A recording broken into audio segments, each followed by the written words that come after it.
She showed up with two men in fake uniforms, flashing plastic badges like they owned the street.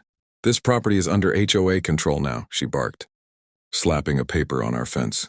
My grandpa, 78 years old and barely walking straight after his knee surgery, just looked at her and said calmly, "Ma'am, I built this house in '78. You don't tell me who owns what." But that only made her angrier. She leaned closer and shouted, "You don't follow our rules, you're out." The two fake officers stepped forward, pretending to cuff him.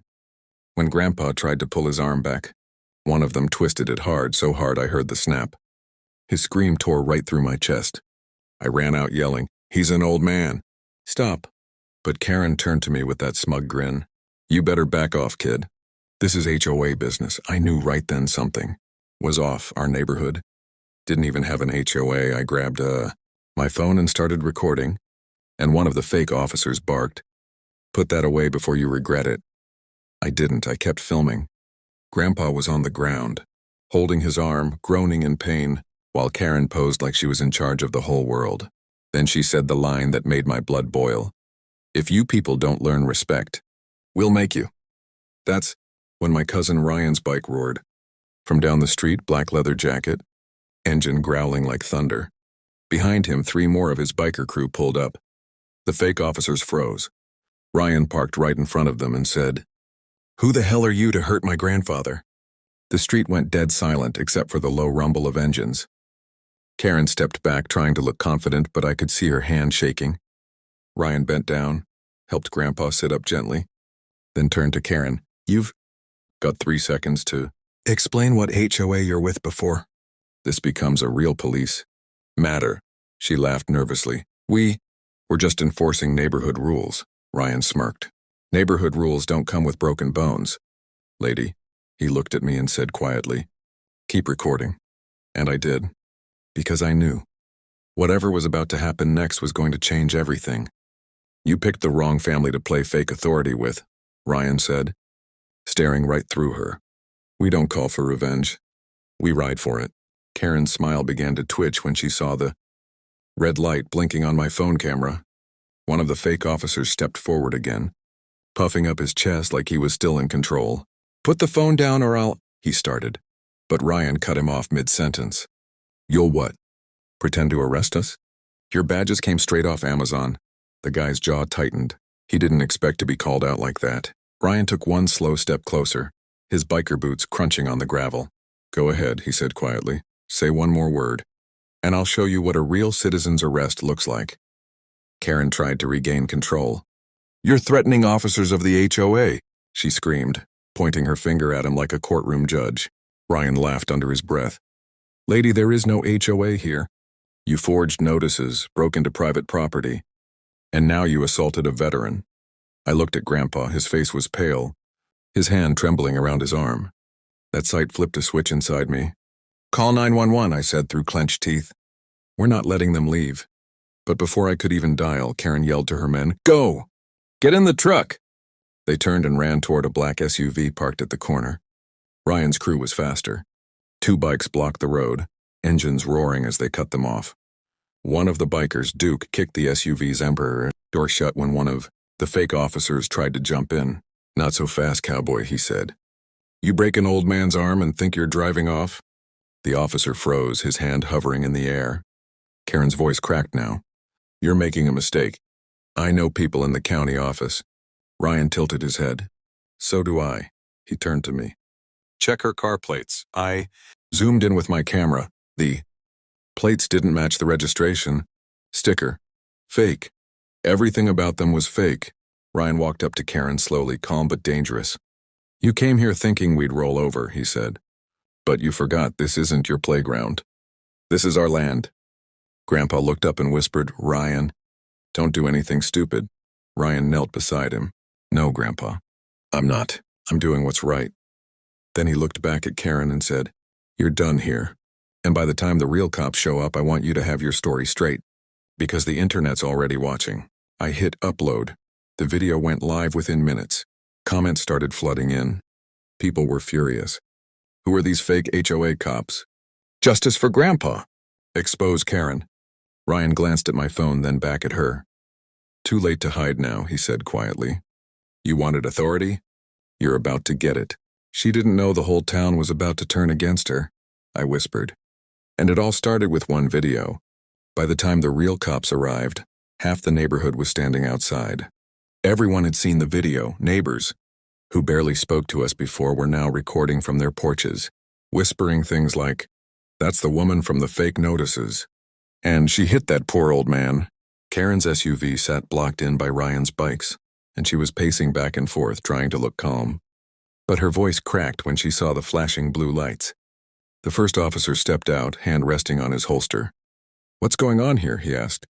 Karen rushed toward him, pointing at us. "They attacked me. They're criminals. They're trespassing." The officer held up his hand. "Ma'am, slow down. Who are you with?"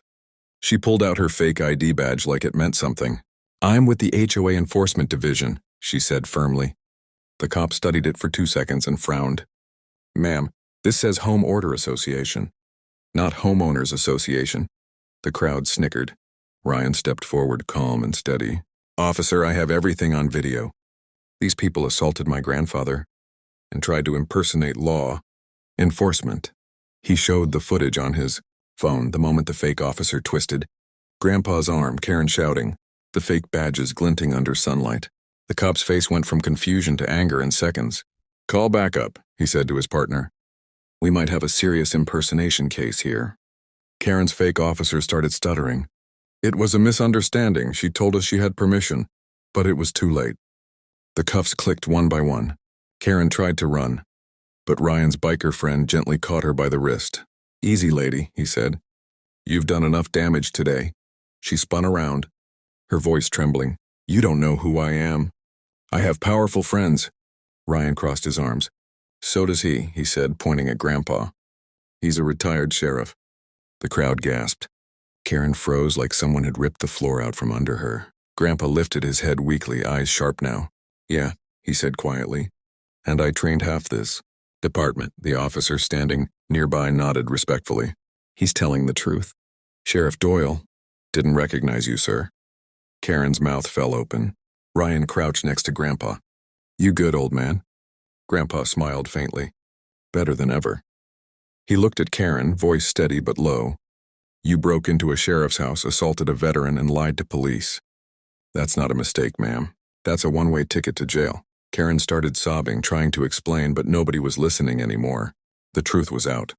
"Justice doesn't knock," Ryan said quietly, watching as they led her away in handcuffs. "It rides in." As Karen was loaded into the back of the squad car, the crowd started clapping, slow at first, then louder, like justice itself had just rolled down our street. Grandpa sat on the porch, his arm wrapped in a sling one of the neighbors had fetched, watching everything with that calm old man stare that said, "I've seen worse, but this one feels good." The fake officers were shoved into a second police car, faces pale, badges confiscated, their HOA enforcement jackets now just costumes in the eyes of everyone watching. But even as the cops drove away, something didn't sit right. Ryan's phone buzzed, an unknown number. He frowned, put it on speaker. A deep voice said, "You shouldn't have posted that video." The crowd went quiet. Ryan stepped away, jaw tight. "Who is this?" The voice continued. "You think you stopped Karen? She was working for someone bigger. That land you're sitting on, there's money buried under it." Then the line went dead. I looked at Ryan. What the hell was that?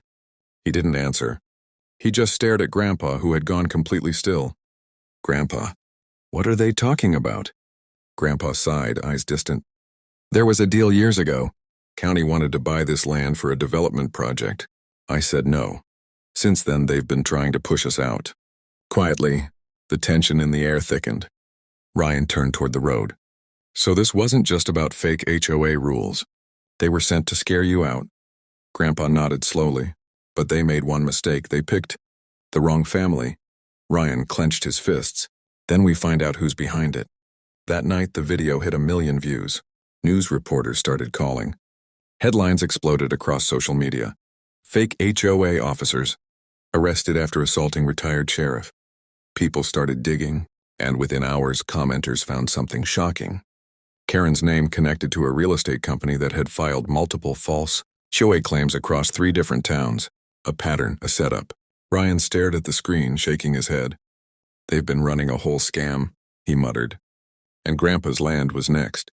I could feel the storm building in him, anger, purpose, and that quiet fire that meant he wasn't done yet. Grandpa placed his good hand on Ryan's shoulder. Son, we're not just fighting for this house anymore, he said. We're fighting for every family they tried to bully. Ryan nodded slowly.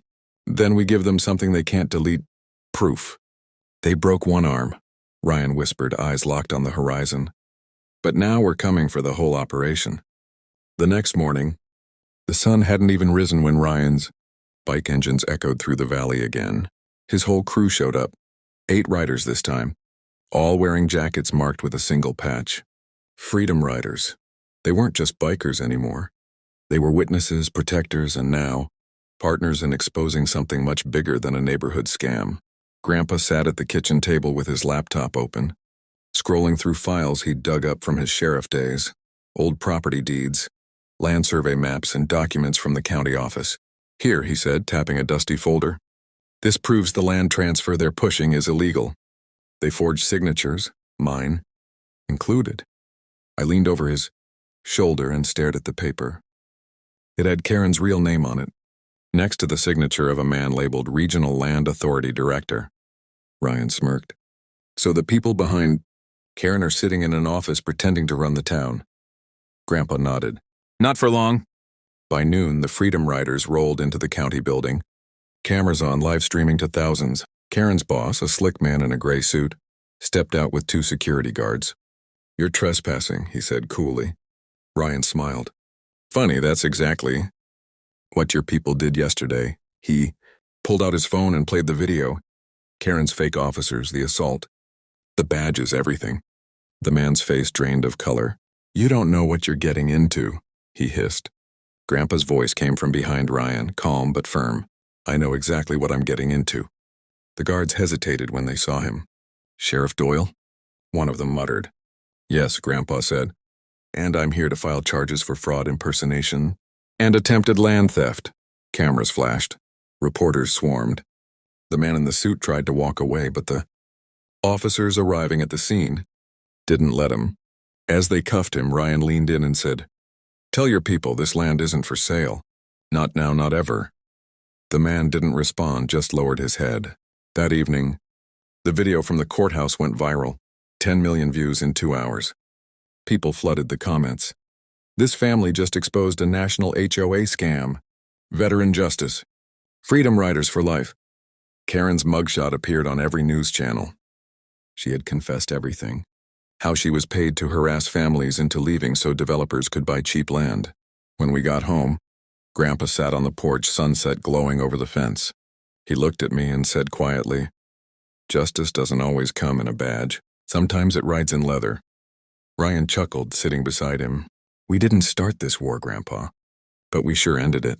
I lifted my camera one last time, filming them both against the orange sky. So what now? I asked. Grandpa smiled. Now we rest. They tried to steal our land, I said softly. But they forgot we don't give up ground. We make history on it. End of story.